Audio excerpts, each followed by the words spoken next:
going on, guys? Welcome back to another episode of the Hoopers Lounge podcast with myself and Max. It's been a very eventful week of NBA basketball. The trade deadline, which is usually one of the most chaotic weeks of every NBA season, it was today. Well, the deadline was today, so no more trades are occurring the rest of the season. There weren't any blockbuster trades like we've been accustomed to expect, like there has in the past couple of years, but there are a lot of contenders that added pieces to help them for their championship runs this year.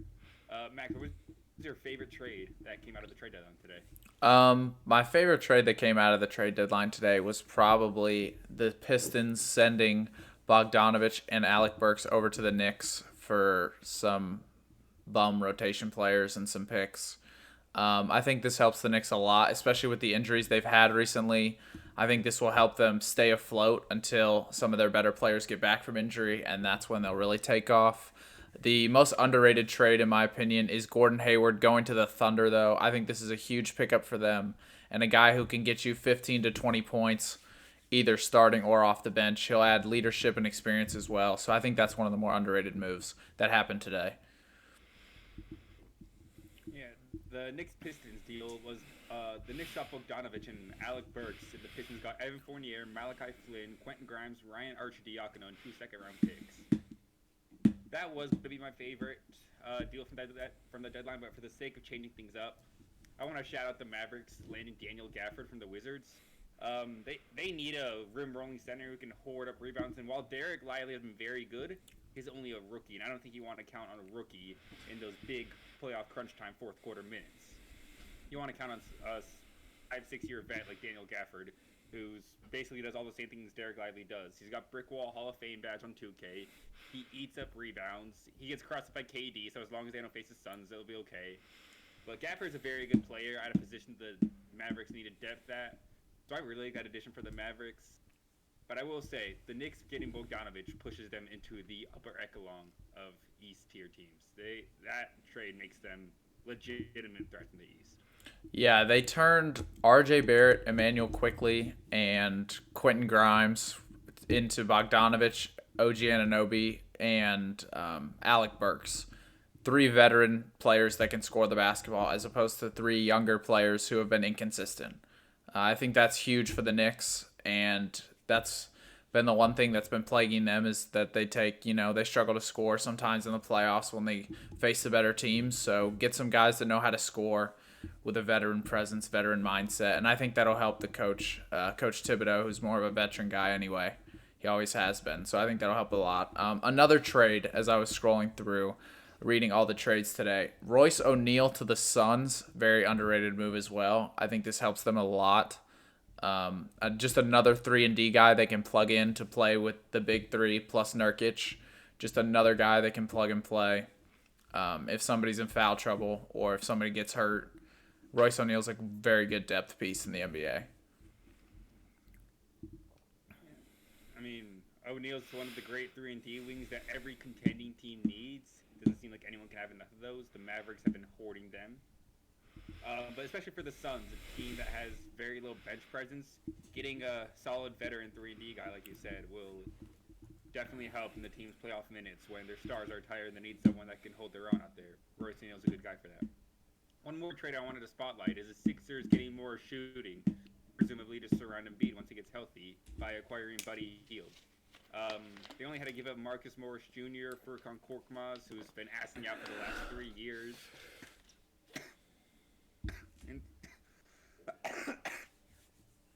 And 3 second-round picks, which I think for a shooter as prestigious as Buddy Hield is, I think that's a good haul. I mean, Buddy Hield is one of the elite three-point shooters in today's league. All he shoots just threes, and he makes like 45% of them. So if you can surround Embiid with that kind of shooting ability, yeah, you're not going to say no to that. It's an easy kick out. No, he's going to be a great piece for sure for Philadelphia. And shooting is one thing that they don't have a ton of. Like Tyrese Maxey is a good shooter, but he's not a knockdown guy like Buddy Hield. Tobias Harris and Embiid don't shoot that many threes. And I don't even know who else is on their team really other than those guys that can shoot it well. But Buddy Hield really filled, I think, one of their biggest pieces, and that is shooting. So I do think that's one of the better trades as well. Hopefully Embiid is healthy soon because they've been terrible without him. But They fall into fifth in the East. Last I've seen, the Knicks recently jumped them, I think they're one and and seven the Knicks right actually won now a book without Embiid. without Embiid. Yeah, that's Yeah, terrible. that would have attested to his MVP. Would have attested to his MVP campaign if he would meet the minimum requirement of games. Yeah, yeah, no doubt. Um, any other big trades you want to go over the trade deadline? It wasn't a ton of Um, action today in terms of star mobility. being the two of us being from Charlotte, I feel like we should mention the Hornets. I feel like they did a really good job of dumping veteran players that haven't helped them win in the past couple of years, and just they've started a rebuild that probably should have happened like 2 or 3 seasons ago. So that's exciting for them. Yeah, like PJ Washington to Dallas. I think they got a lot for PJ Washington, in my opinion, and Gordon Hayward to the Thunder. I mean, they got they got Trey Mann and Davis Bertans, but like they needed to get rid of Gordon Hayward in his contract. So I do think it's a long term W day for the Hornets. It's a long term W day for the Hornets. So And that 2027 first round pick might turn out into gold. By then, Kyrie be 38, and that'll be last year of Luka's contract. So if he decides to leave Dallas, if they're not contending in 2027 yet, Dallas could be very poor that season, which will turn that pick, which is top two protected, into it could turn into a very nice young player for the Hornets in the future. yeah, so I think they won the draft or the trade deadline, excuse me, in terms of long term future, because I do think these were moves that needed to be made sooner than today. And they now get to feature their young talent like Brandon Miller in a more prominent role in their offense. Miles Bridges has been on a scoring spree recently. He's had 2 straight 40-point games. And LaMelo Ball, while he's had kind of a down year, he's still a franchise pillar that the Hornets want to build around. By far the best playmaker on the team. Probably still the best scorer, even with Bridges' recent outburst. I probably shouldn't say outburst in relation to Miles Bridges. But Yeah, probably not. But they also recently traded away Terry Rozier too, for Kyle Lowry, who they'll probably just buy out here soon. So the Hornets are making a lot of good they got a moves. first rounder from the Heat in Yeah. that deal too. So they're making a lot of good moves to make their roster younger and make them, they have a lot of options going forward, which is good for Charlotte. That's what they need under new ownership. Under Michael Jordan, it was like the team always refused to go through that rebuild, that long, arduous rebuild phase that they were going through. They kept overpaying veterans on the free agency market because that's the only way they could get any free agents was by overpaying them when no one else wanted to pay them. So they ended up stuck with post-injury Gordon Hayward, post-Celtics Terry Rozier, veterans that weren't able to contribute as much. Yeah. And they've been stuck in this mediocrity for what seems like years. This constant rotation of 11-12 seed. So you're too good to get a top 3 lottery pick, but you're not good enough to even make the play-in. It's where the Hornets have lived, and it will be a couple painful rebuilding years, but hopefully all the young talent they end up receiving in the end will make it worth it for the long-suffering Hornets fans. Yeah, I agree with that. And yeah, I think that's about it for the trade deadline. Anything else you wanted to add before we switch topics? Toronto Raptors got Spencer Dinwiddie. He's going to get bought out. He's going to go to the Mavericks. It's going to be a great reunion. And the Mavericks are going to win it all. That's all I'm going to say. All right. I don't hate that take. And now we will segue into our reactions to the All-Star rosters. So last episode, we predicted the rosters for the East and the West, and we did pretty good. I think our starting lineups were pretty good, but there are definitely some snubs that me and Alex had on our list that were not even on the final roster. Alex, we'll start in the Eastern Conference. What was your biggest takeaway when you saw the Eastern Conference roster? Well, my biggest takeaway from seeing both rosters was they got all the starters right. I have to shout out the take last week for that one. But from the East, initially, it was that they snubbed Trae Young. Now, I wasn't on as high as Trae Young as you were. You had Young as an all-star starter. That's correct. And at first, before he ended up being an injury replacement for Julius Randle, Young was snubbed entirely. And like I said, I wasn't high on Young, but for a guy that's having a 27.11 assist season and really is the focal point of the offense, albeit struggling, but still an offense, you got to reward the man with at least an all-star appearance, and it was shocking that they left him off the list. Yes, there were a lot of deserving guards in the East, Dame, I don't know if he deserved a spot or not, but I had him in my starting lineup, so I'm going to say he did.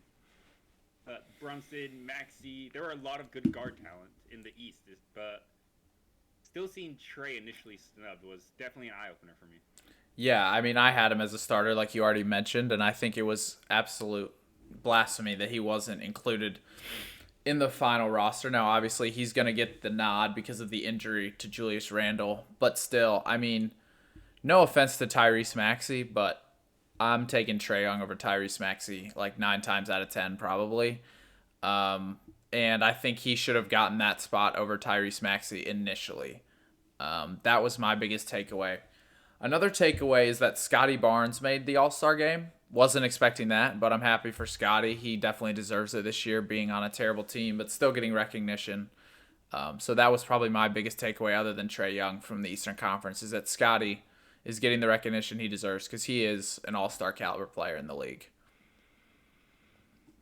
Yeah, he is. I predicted him to make the All-Star game despite the Raptors' struggles. He's taken a big jump from year 2 to year 3, which is in now. He's finally developed a reliable three-point shot, which was always huge for his game.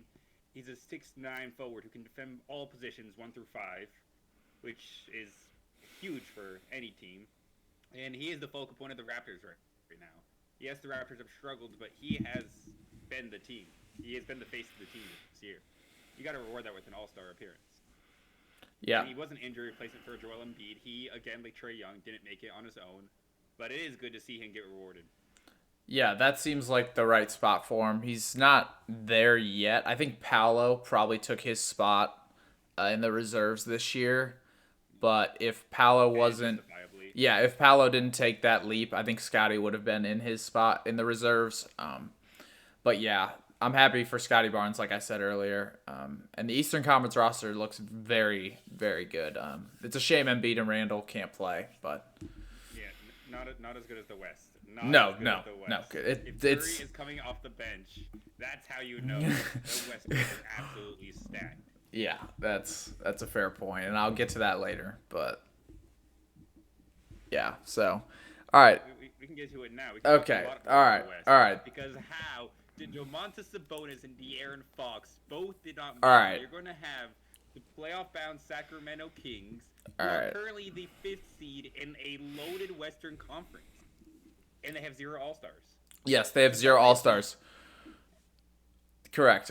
I think... In terms of player performance this season, Sabonis has been top 10. Oh, I agree. Sabonis has been a top 10 player this year. I cannot agree with you more. I think they should have 1 All-Star, but I do not think they should have 2. De'Aaron Fox, compared to the West guards that got in over him, I think it was between him or Ant, or maybe him and Devin Booker. But I think Devin Booker is just more of a captivating player, and I think that's where the All-Star game has its downfalls. Is it's about who will fans watch, and I think more people will tune in to watch Devin Booker and Anthony Edwards than they will De'Aaron Fox. That's just my opinion. De'Aaron Fox, great player.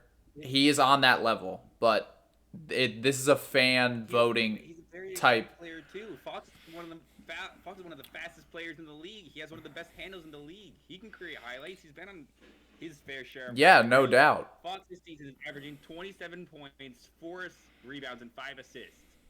And you're going to say that's not All-Star worthy? I'm not saying it's not All-Star worthy. I'm saying compared to the other guards, he's on that level. So I can understand why he didn't make it. Sabonis, on the other hand, there's no reason why. The West are undeniably stacked. Yeah, so somebody had to be stumped. Like, we'd be having this conversation about Anthony Edwards if it was Fox over Anthony Edwards. So we're basically arguing, like... Where are the wild cards? Yeah, go ahead. Where are the wild card spots in the West are to reward the players who may have been snubbed because of just the positional talent. Agreed. That is the spot that should have been given to Fox. See, I think it should have been given to Sabonis, not Fox. But that's just me. I think you put in Sabonis over Karl Anthony Towns. He's out of. Oh, I agree. And yes, the Timberwolves are I think tied for the 1 seed as of yesterday. But if you look at the stats, if you look at the value he adds to the team, Sabonis night in and night out puts in a lot more than Karl Anthony Towns. Oh, 1,000%. At halftime, let me chuck every shot and get benched in the 4th quarter. Towns. He doesn't add to the team. He got benched after having 55 points. And it's not because his team was up by 30. That's all you have to know. Carl Anthony Towns should not have been an All-Star this year. I agree completely. However, De'Aaron Fox not making it, it stinks, but I understand where the rationale coming from. Sabonis should have been in over Cat. The other thing is Anthony Davis, he should be an all-star, and I'm not going to argue that he shouldn't be an all-star, but he might be the most boring all-star on this roster, East or West. Like, he is one of those guys, like, if I were to have tickets to the all-star game and I'm like, oh, we get to watch Anthony Davis, like, he just plays such an old-school, normal game that it's like, eh. I feel like the all-star game should be more about the trend-setting players that are, like, more flashy and more entertaining. I definitely think he deserves to be on the roster, and I'm not saying he's not an all-star caliber player, but like he doesn't. Anthony Davis doesn't scream like all-star. He screams just like a really good player. That's all. And I agree with that to an extent. First of all, Julius Randle would have been that player if he didn't get hurt. Agreed. But when contract and when like incentives in your contract are tied to if you make to the All-Star game or not, I feel like you got to reward the best players rather than the flashiest players. I mean, this is their livelihood. This is what they're getting paid for. And yes, Sabonis might not be the flashiest player in the world, but if he's a center averaging 20 points, 16 rebounds, and 8 assists a game, and is probably the third best center in the league right now behind Jokic and Embiid, how are you not going to reward him with the All-Star spot? He's missing out on like a lot of millions because of that. Yeah. And I agree with you that CJ Stroud just won Rookie of the Year, by the way. I saw that. I agree with you to an extent W. that the All-Star Weekend is supposed to be a fan-centric event. It's supposed to be a game of the best talent for the fans. But you got to reward what genuinely is the best talent. They don't play the flashiest game, so what? They're still one of the best players in the league. That's what the All-Star game should be. Like I said, I agree that he is an all-star caliber player. He just doesn't like get me out of bed, be like, ooh, yay, I get to watch Anthony Davis in the All-Star game today. Like that, I'm looking at the roster and I'm like, the same thing with like Kevin Durant. Like, I've seen him enough times. Like, I know what he's gonna produce. He's not gonna shoot it from half court. He's not really gonna like dunk on anyone other than he dunked on Giannis the other night, which was kind of disgusting. But we won't mention that. But like, I'd much rather like just put Shea and Luka and Steph and like LeBron and Jokic on the court, like, and just let them play the whole game.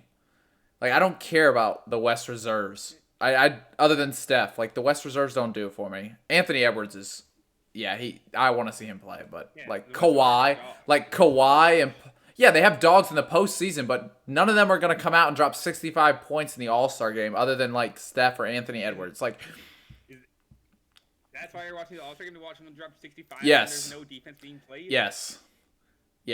Why would you do that? We could just watch when you could watch Luka drop 73 in a regular season game.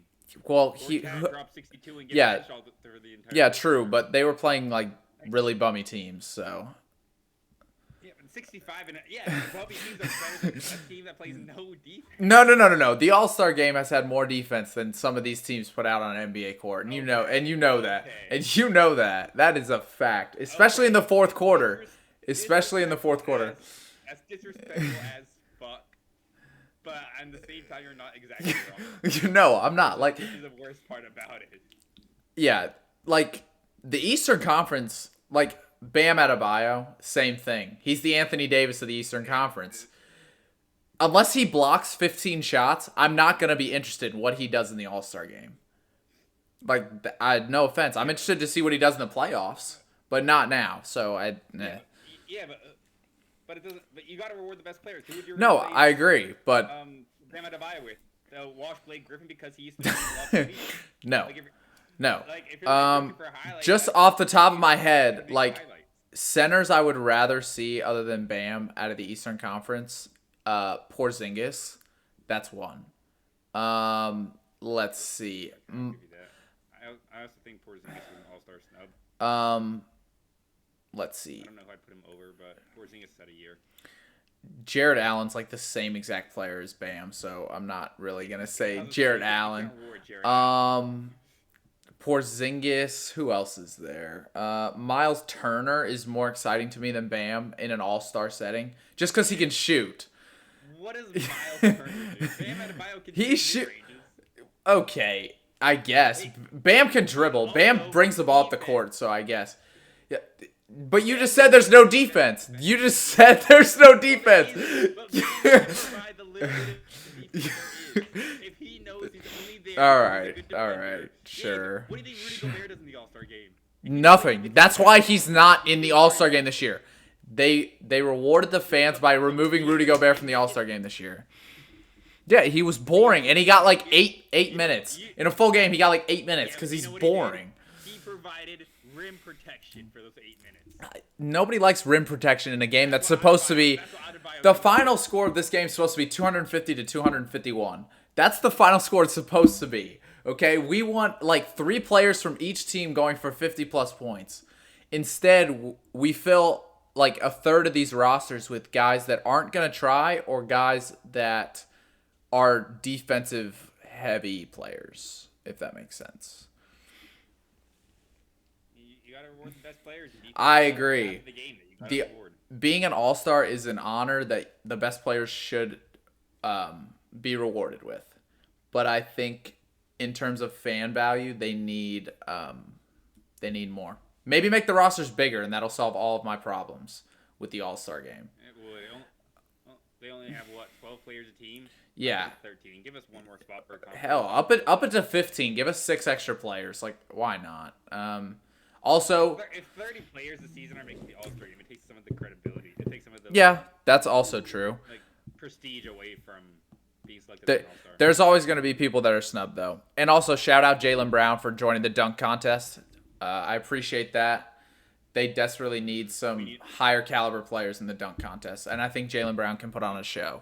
So we got two G Leaguers this year.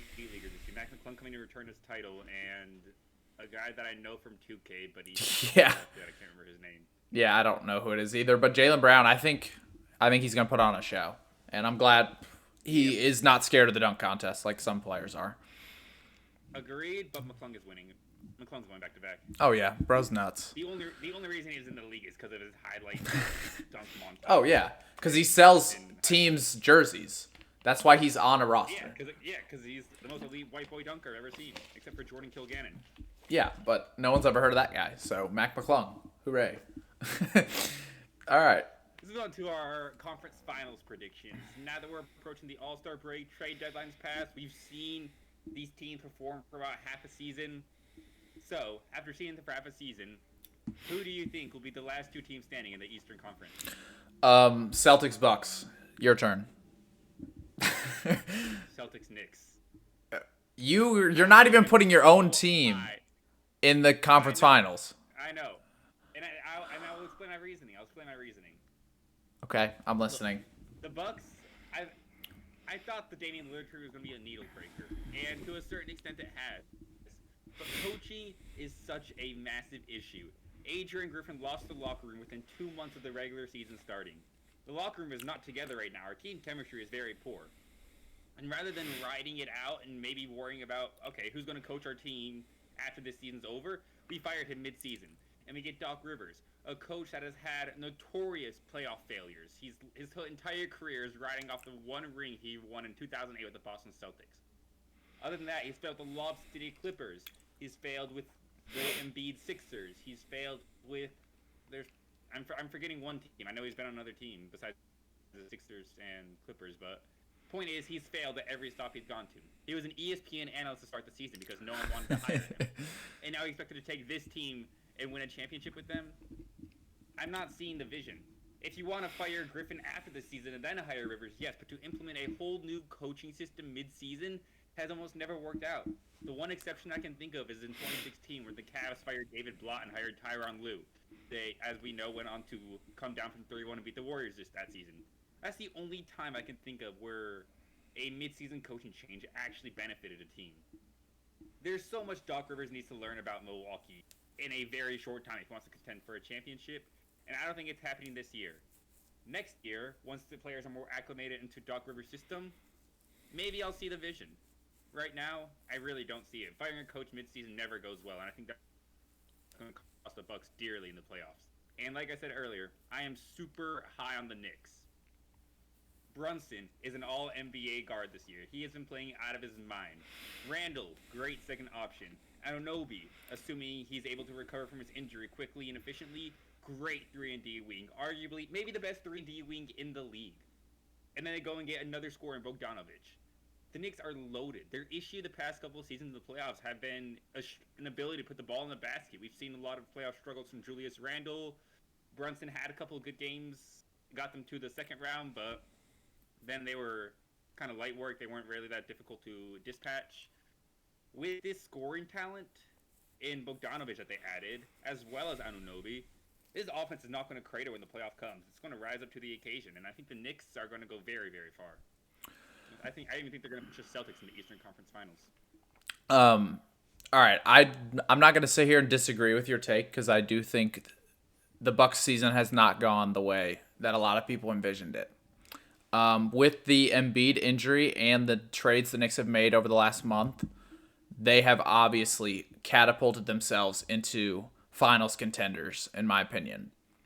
However, in a 7-game series in the second round, I cannot put my money on Jalen Brunson and Julius Randle to outperform Damian Lillard and Giannis Antetokounmpo.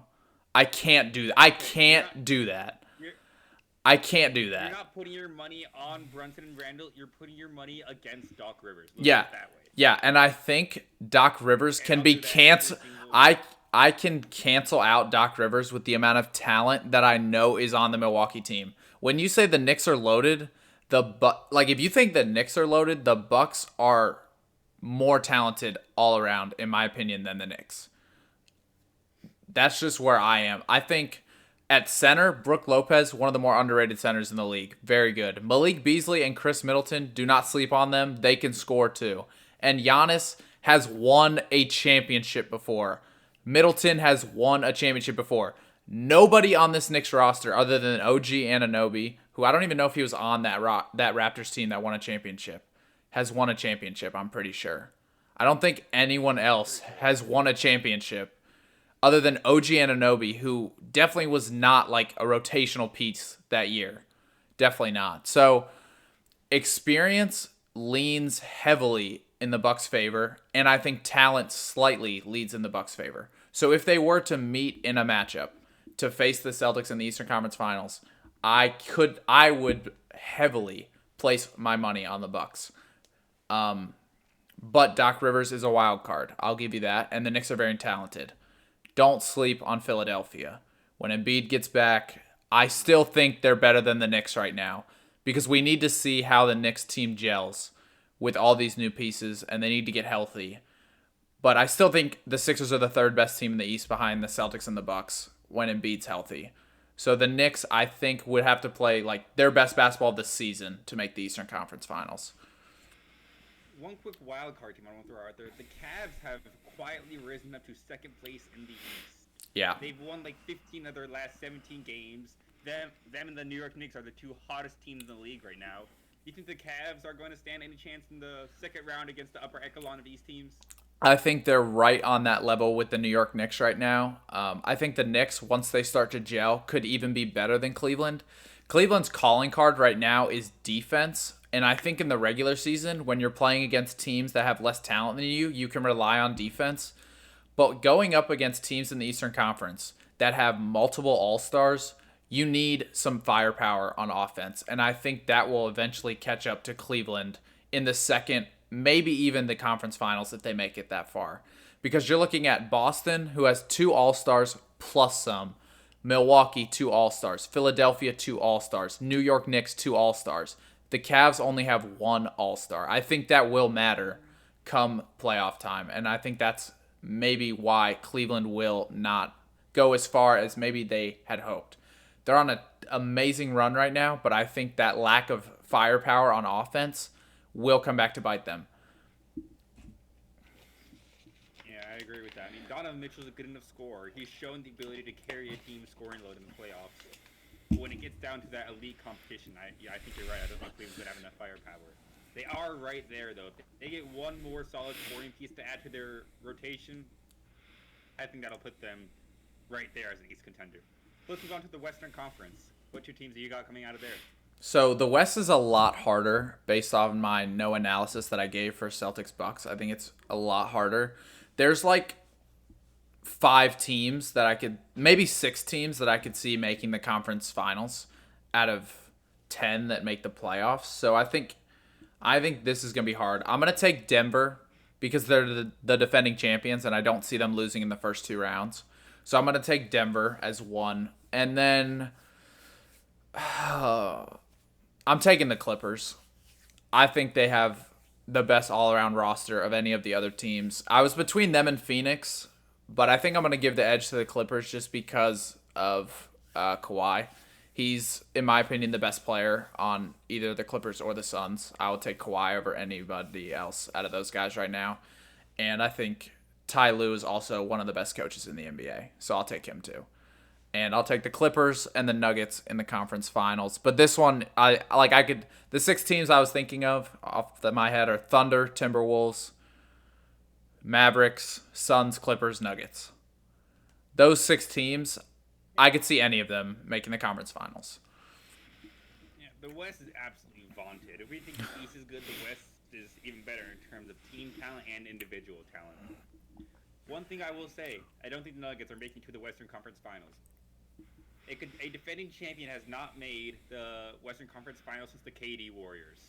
It's become very, very hard in a league that's more balanced than any time in recent memory to repeat as NBA champion. I think the Nuggets are going to go into this postseason with a target on their back as defending champions to be taken out in the second round. My 2 teams that I have standing are the Clippers and the Mavericks. The Clippers are the best team. Kawhi, Paul George, James Harden, Russell Westbrook. 3 of those guys haven't won a ring, and they are hungry for one. Especially Westbrook and Harden, both of them are aging, and I think are in the last 4 years of their career. Paul George still has some time left, but he would obviously like to win sooner than later. And Kawhi, I think, wants one more to really seal his legacy. Because he hasn't been the greatest regular season player. Playoff Kawhi is, you can make a case as top 10 in the league. Playoff Kawhi is different. Clippers are hungry for a ring, and I think they are the best team in the Western Conference. Now the Mavericks, I think they have the best player in the Western Conference, in Luka Doncic. Luka is the Mavericks.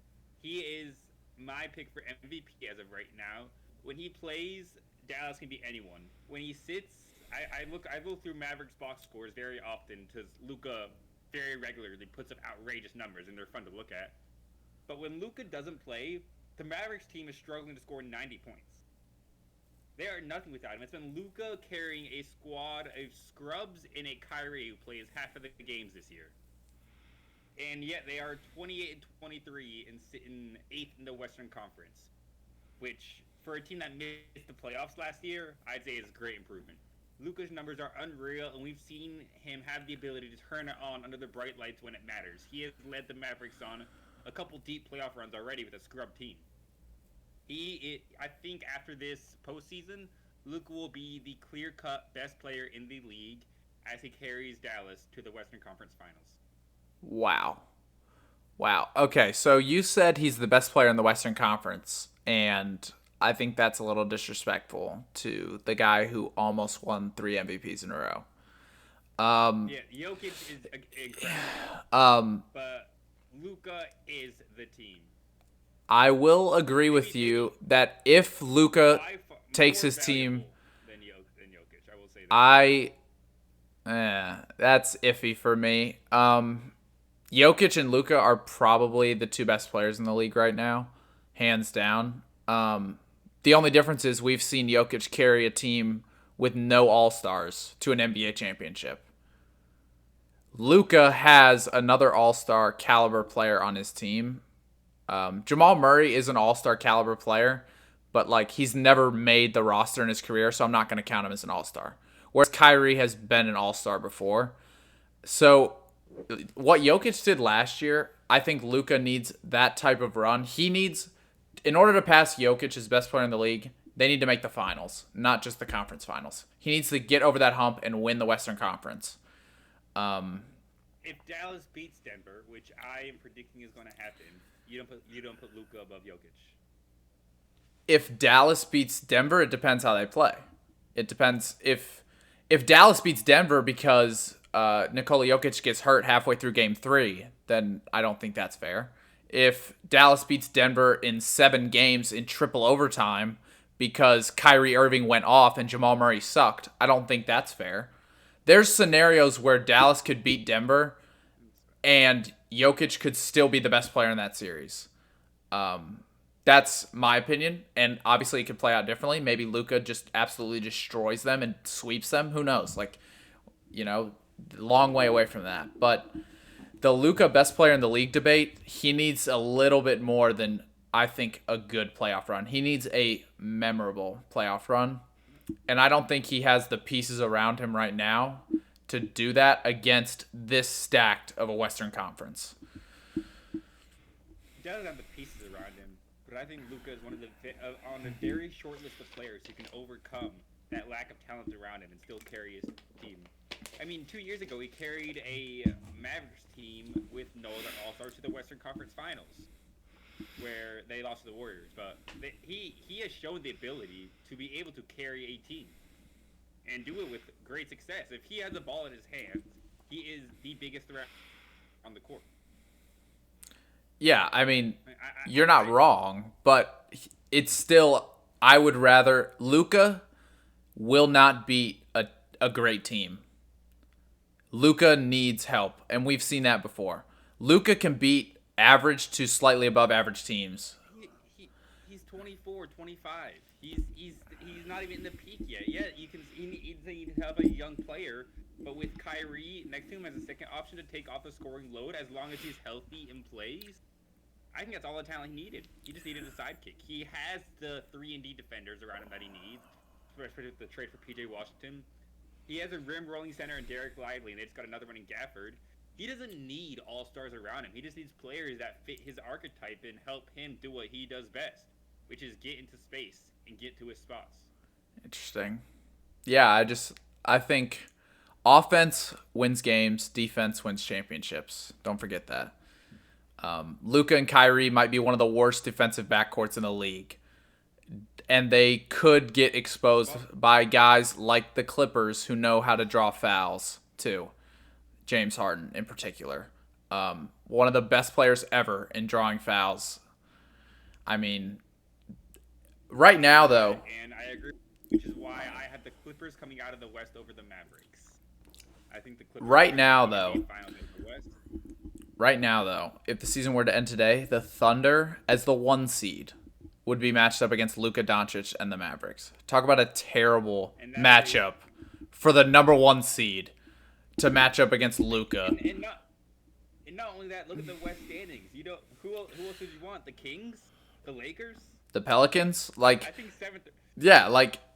There's not really a good team. There's no team the Thunder wants to face. Maybe the Jazz, if they were able to sneak their way into the 8th seed.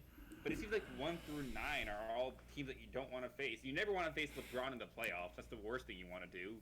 I don't know how to push the Lakers off. Same with Luka. The Kings are 29-21 and have 2 mad All-Star snubs on their team, so they're going to be a threat. Pelicans, I don't realize they're the 6th seed. Damn, they were like the 12th seed like 2 weeks ago. Yeah, they've made a little bit of a run, and they're tied for 5. Ingram has been balling. Yeah. Yeah, they are tied for 5 with the Suns. And then Clippers, Nuggets, Timberwolves, Thunder are all basically tied for the 1 seed. Yeah. Like, it is crazy. 1 through 4 could any one of them could easily be the 1 seed by the time season's over. Yeah. I wouldn't be surprised at all. West is crazy loaded. No, whoever is the 1 seed or even the top 3 seeds, I'm rooting to face the Lakers, though. I think they're the worst team in the Western Conference of the teams that I could see like coming out of it. I don't know. LeBron and AD, great duo, but the rest of the team just scares me. They're too inconsistent, and their defense is not great. So if there is a team I'm rooting to see, star power matters.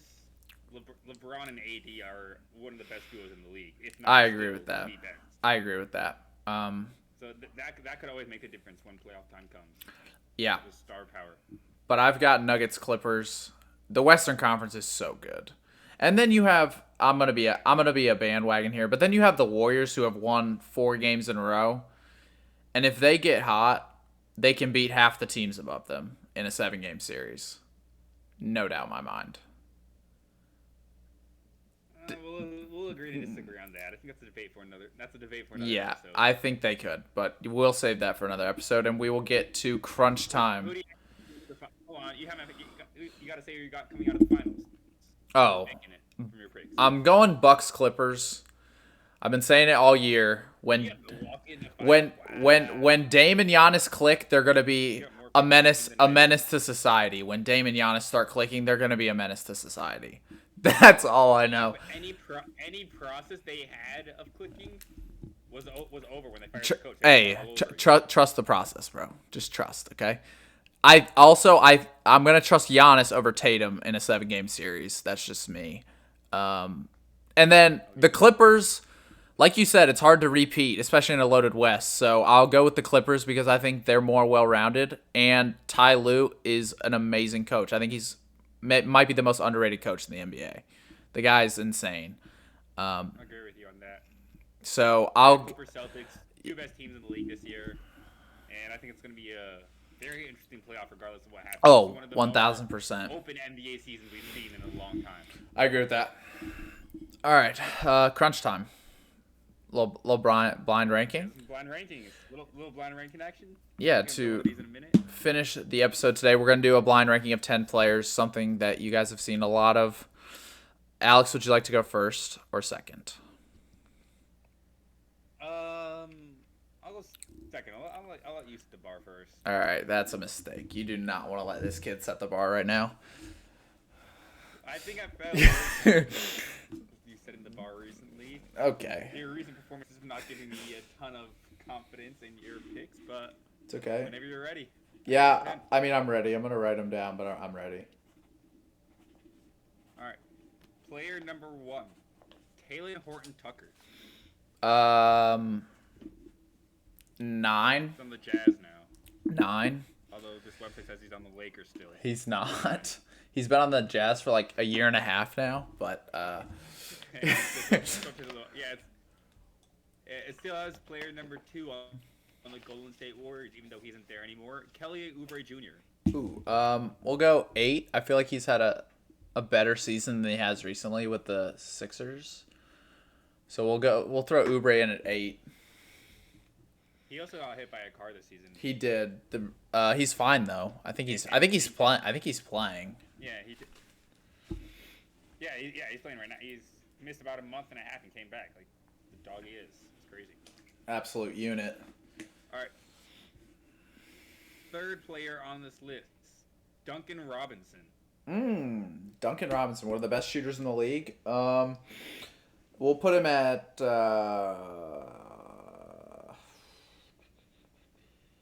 6. He was actually really good in the 6? Yeah, he was actually really good in the finals last year against Denver, so that's the only reason I put him at 6, but He struggled a lot last season, but turned it up in the playoffs. yeah. All right, next up, Ben Simmons. Oh, that's my goat. 5. Ben Simmons is a great player. Terrible shooter, great I player. think you can make the argument Duncan Robinson above Ben Simmons, but Yeah. a great player also might be a stretch. Okay, great defender. How about that? Is that where the stretching ends? Great defender. Still might be a stretch at this point in his career. Okay. Maybe great bench warmer. Maybe. No. Great cheerleader? But he's a Not even great at that. He doesn't even sit on the bench during games. No. You can't even call him street. No. when you don't see Top him. 5 Ben Simmons, top 5. All right, next up, Jaren Jackson Jr. Ah. DPOY. Yeah, former All-Star that definitely didn't make it this year because he's boring, like I mentioned earlier in the show. We'll throw him at 3. I think he's 3. really good defensively. His offensive game, I think, is mid. I'll just leave it at that. Fair. All right, next up, we got Obi Toppin. Yikes. Yeah, we'll throw him right Pacers now. at 7, in between Duncan Robinson and Kelly Oubre. I think that's a good spot for him. You got 1, 2, 4, and 10. Yeah, You're gonna need some star power soon. yeah, I know. This is not good. Luckily for you, next up we got Jason Tatum. Yeah, one. Preseason MVP. Yeah, one. Yeah, Jason what are you Tatum's thinking there? Jason Tatum's a dog, and him at number one I think is a good spot for me. All right, next up, Precious Achua. 10. Yeah, I wish I could switch him with Taylor Horton Tucker for 10, but that's all right. 9, 10, same thing basically. They both stink. All right. So you got 2 and 4. That's correct. 9th player. Oh god. Bobby Portis, Yeah, 4. the mayor. Yeah, 4. I do think you could argue he's better than everybody below him though. So, I don't hate that spot for him. His defense has been non-existent this year, and when his offense is off, he's like a net negative. As a Bucks fan, he is. All right, so you're telling me Ben Simmons is better than Bobby Portis. No, I have Ben Simmons at 10. I'm telling you, Kelly Oubre and Obi Toppin. Toppin is better than No. Bobby Portis. No. Bobby All Portis right, at and 4. your last player, your number 2 Just player, be good. Aleksev Pokusevski. Yep. I'm pretty sure he's in the G League now. He was the Chet before Chet. Yeah, that's rough, but the last one always gets you. So, just so That is how they get in the blind ranking. they do. Tatum at 1, Aleksev Pokusevski at 2, Jaren Jackson Jr. at 3, Bobby Portis at 4, Ben Simmons at 5, Duncan Robinson at 6. I lost that for a little bit. Obi Toppin at 7, Kelly Oubre at 8, Taylor Horton Tucker at 9, and Precious Achua at 10. Solid list. Not my best, Not but a bad ranking. no. You hit the 1, which is the most. Is one of the more important things. I You mean, hit 1 with Tatum. out of 10 players, I got 1 All-Star. So, I mean, that's cool, I 2 guess. All-Stars. Who? Jaren Jackson Jr. Oh, but not this year. I'm talking about this year. I got 1 All-Star this year. Well, yeah, there's 24 All-Stars in a year and 300 players in the NBA. Yeah, That you would logic think the random player generator would generate more than 1. But that's okay. I mean, Let me see how many All-Stars is on your list. All right, got it. Yeah. oh, I'm getting a little. Am I getting a little hint? Am I getting All right. Are you ready? Or are you Yeah, I'm ready. or do you need to look at the bar that I just set a little longer before you go? I don't even need to. Call me All right. some jerk from Suits because I want the. something.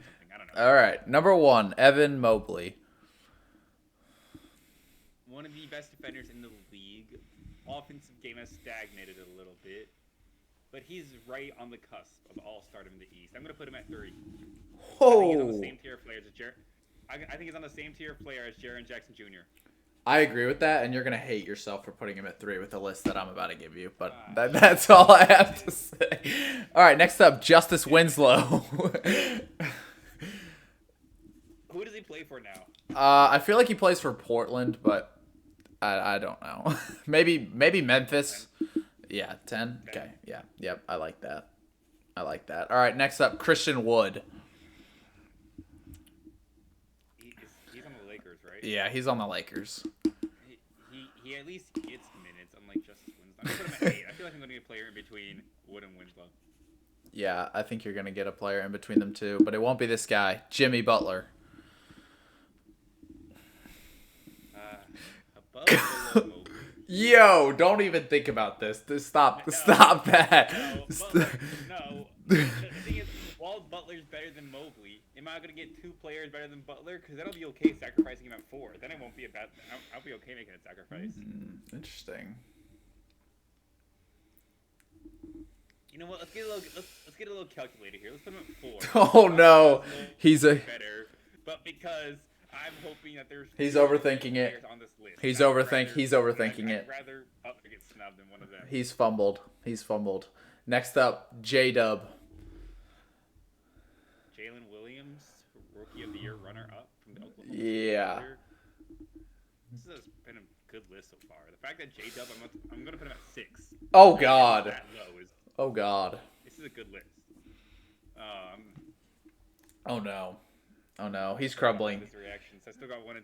You have 1 and 2. All right. Next up, the sharpshooting Jetty Osman. I have no idea. That's perfect. That's perfect. All right. That's worse than Christian Wood, better than Justin Winslow. We like that. Yeah, that is a good spot for him. All right, up next, the guy that I think you're going to put in your top 2 spots, the most boring player out of the East All-Stars, Julius Randle. Give him number 2, better than Mobley. But there has to be a player better than Julius Randle on this list, or I'm going to bury it. Up next, Gary Trent Jr. He's actually a dog. I'd say he's better than Christian Wood. Yeah, he is. He's better than Christian Wood. I'll give you that. Hold on. This list, this is not awful so far. No, right now, putting Jimmy Butler below Evan Mobley and Julius Randle really grinds my gears a little bit, but that's just me. That's just me. I'm hoping there's a superstar. There needs to be a superstar. There needs to be Well, a player in this list. You're going to have to wait till number 10 because number 9 is Keita Bates-Diop. I guess he's going at 5. Better than J-Dub? That's crazy. Hey, That's Ohio insane. State legend over there, Keita Bates-Diop. Ohio State legend. Don't sleep. And fuck the Buckeyes. This is just awesome. This is number 1. And at number 10, the Milwaukee Bucks' newest acquisition, Patrick Beverley. We traded from the deadline. We gave away we mortgaged our full future for Beverly because he's a superstar caliber player. Of course, he had one. Of course. Of course. Why would we trade for someone that isn't a superstar? Beverly, best defender in the league. He's going to learn from Dame and become the greatest shooter in the league. He's going to make people forget about Steph Curry, and he's going to carry Giannis Dame to the championship. The same guy that didn't even have this team in the Eastern Conference Finals now wants to say that Patrick Beverley is the best player on that list. That is insane. That is insane. All right. So I can forget that we hired Doc. Yeah. A little recap here. At 1, Patrick Beverley. Number 2 was Julius Randle. Number 3, Evan Mobley. Number 4, Jimmy Butler. Number 5, Keita Bates-Diop. Number 6, Jalen Williams. Number 7, Gary Trent Jr. Number 8, Christian Wood. Number 9, Jetty Osman. And number 10, Justice Winslow. I feel like you got the last 4 right. That's about it. You messed up the top 6 pretty bad. A very accurate case of Patrick Beverley being number 1. Yeah, I do too. He's playing. Julius Randle isn't. Therefore, Beverly's better. Okay, what about Evan Mobley? Beverly's made an all-defensive team in his career. Has Mobley? Probably. But was it first team? Probably. I don't know. Probably. Beverly better. All right, but he definitely performs better in the playoffs than Jimmy Butler, right? Playing legend, bro. Has Jimmy Butler ever stood on the scores table and threw his jersey in the stands? No, you're right. No, he hasn't. He hasn't. He's never had a performance. But has he ever been the runner-up to Rookie of the Year though? How are you gonna skip over Keita Bates-Diop? Out of my heart. Has he ever been runner-up to Rookie of the Year before? No, but you only have one chance for that. He's a late bloomer. Let him. Okay, Patrick Beverley, 2025 Rookie of the Year. Lock it in. Lock it in. I'll put the parlay on FanDuel.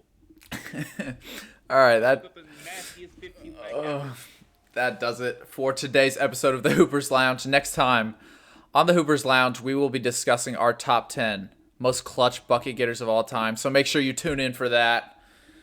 It's gonna be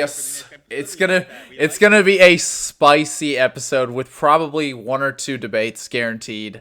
I'm excited for that. And yeah, we'll see you guys then. Anything else you want to add? It's going to be a good episode. Definitely tune in. Go watch some hoops. Yeah. Playoffs are coming. The All-Star game is coming. We're almost halfway through the season. Actually, I think we're over halfway. Games-wise, I think we're over halfway. Yeah. So, also, Steph Curry versus Sabrina I don't know how to say her last name, but I know it starts with an I. Ionescu? Yeah. She's a dog, though. That's actually going to be good. Steph's got it in the bag. That's my goat. If he wins or loses, he's fucked either way. He either destroys like all of like the WNBA's hopes and dreams that they have the best shooter in basketball, or he looks like a bum that doesn't try. So I'm rooting for Steph to win off like a buzzer beater 3. I think that's best case scenario. Yeah, I feel like it would be best case scenario. Or Sabrina wins Steph off, kind of played himself with that. or like a So buzzer Sabrina beater. wins, Steph's getting clowned the rest of his career. Yeah, that's probably true. For reasons doesn't matter. He lost to Sabrina. Doesn't I matter. wonder. All right, before we sign off, this is a good question though. How many players in the NBA do you think Sabrina could beat in a 3-point contest? If there's quick math, there's over 70%. yeah, I agree. She's a phenomenal shooter. Over 70% at least. Yeah. Okay. Now, I need to see how she compares against Steph Curry before I can answer that fully. Yeah. If, All right. If she can't beat Steph Curry, then the question arises: can she beat the Malik Beasleys? Can she beat the Yeah. Fields? Yeah, she's getting wiped by like a retired Kyle Korver out of his prime. Like, come on now. Hey, right now, Ray Allen are going to come out and tag. Yeah, yeah. All right, we'll say. All right, I'll ask you that question next episode after the All-Star game. If we record after the first episode after the All-Star game, we will revisit that question. But that'll do it for the Hoopers Lounge today, guys. See you next time for a great episode. Peace out.